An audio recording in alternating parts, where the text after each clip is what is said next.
Welcome back everyone, this is episode 10 of my Road to Welsh's Champion. Now in this video we are going to be taking a look at my game against Maxime Vachier-Lagrave, who is the 8th highest ranked player in chess history with a peak rating of 2819 FIDE. This was title Tuesday, October 7th. I was playing with the black pieces. I have won my first round game, and this was the second round. So let's hop right into the game. The game starts with e4, e6, the French defense. You get d4, d5, knight c3, the main variation of the French. You get knight f6, e5, knight d7, f4. All pretty standard here. And here I play this interesting move, rook b8. Generally, the idea for black in this structure is to play on the queen side, to try to push these pawns, these B and A pawns. And the main move here is pawn to a6, with the idea to push the pawn to b5. But I play this rook b8 move, with the idea to go queen a5 and b5 without the move a6. So he goes queen d2, the main move. I go queen a5. He goes a3, kind of prophylactical move against my b5, b4 push. I push b5 anyway. Now he could not take d takes c5 with the idea of b4, because I would just simply take on b4, because that he cannot take because the rook is hanging, and I end up an exchange. So he goes knight e2, a mistake already. Better for him would have been this nice move rook a2 here, with the idea that if I push b4, he takes, and I have to take with the queen. And generally you don't want to take with the queen here on b4. Generally you want to take with the a pawn or the c pawn. So yeah, this would have been a nice move for him, but he goes knight e2 instead. I push the pawn to b4. He goes g4, trying to create something here on the king side. Go b takes a3. He takes. We trade. Jump in with the knight to c4. Goes back to c1. We kind of complete our development. I castle king side. He goes h5. I go to b7 with a simple plan to infiltrate on the b1 square. He goes d takes c5. Here my position is already a lot better. You can see that my pieces are a lot more active than his. Pretty much all of his pieces are just stuck here on the first rank. And my pieces, on the other hand, are very, very active. This bishop is cutting through this diagonal. This knight is kind of very active on the c4 square. My rooks are infiltrating. And yeah, my position is generally a lot better here. He goes bishop b3, I infiltrate, we trade. I go knight b6 with the idea of knight a4, knight c3. Goes f5, knight a4, rook e1, we give a check. I protect the pawn. He goes h6, trying to create something here around my king. We trade. He goes f6.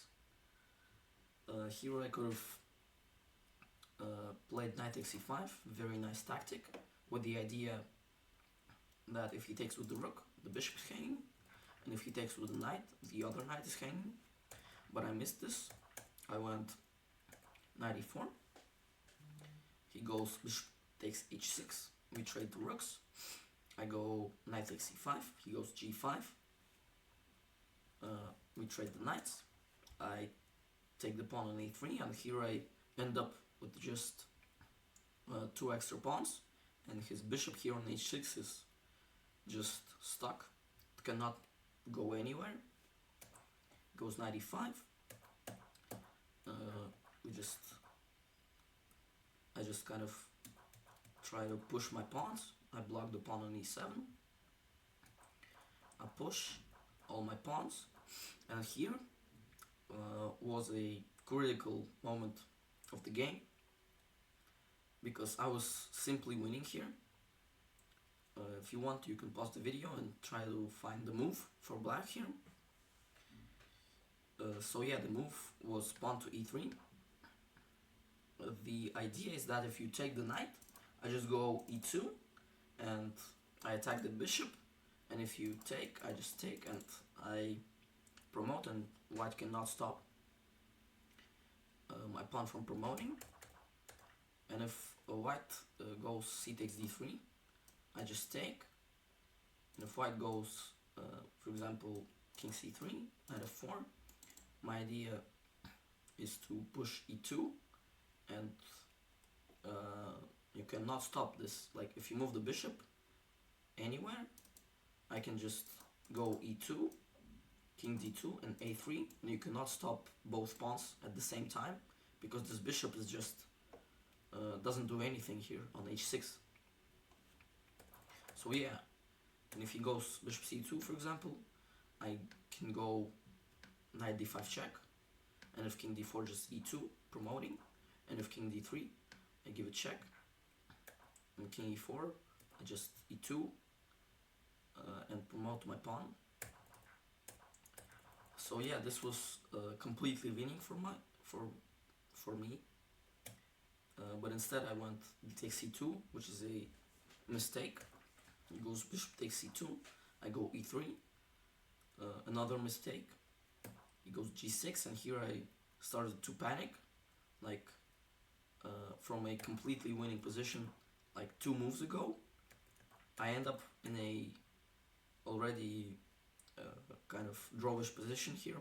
The computer is saying minus 0.4 for black, but I think on a higher depth it would show that this position is just a draw. So I started to panic here, like, and I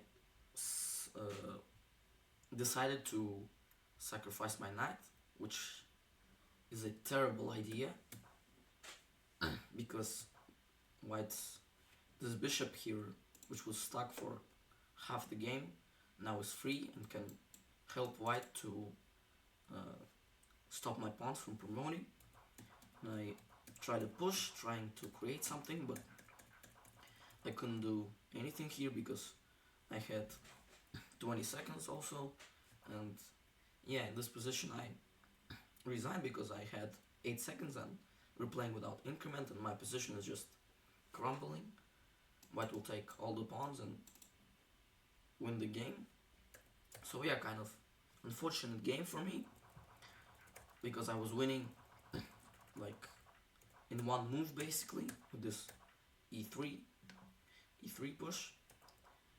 But yeah, this game really showed me that I can really kind of fight with players of the highest level, because Maxime is of course a top player. He was a top player for like 10-15 years and he still remains one, and the fact that I could get a winning position, completely winning position with black against him is kind of gave me a lot of hope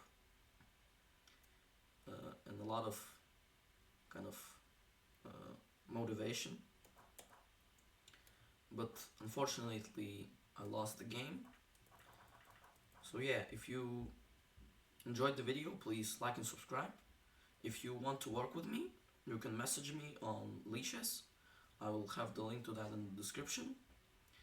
And thank you guys for watching. I will see you all in the next episode.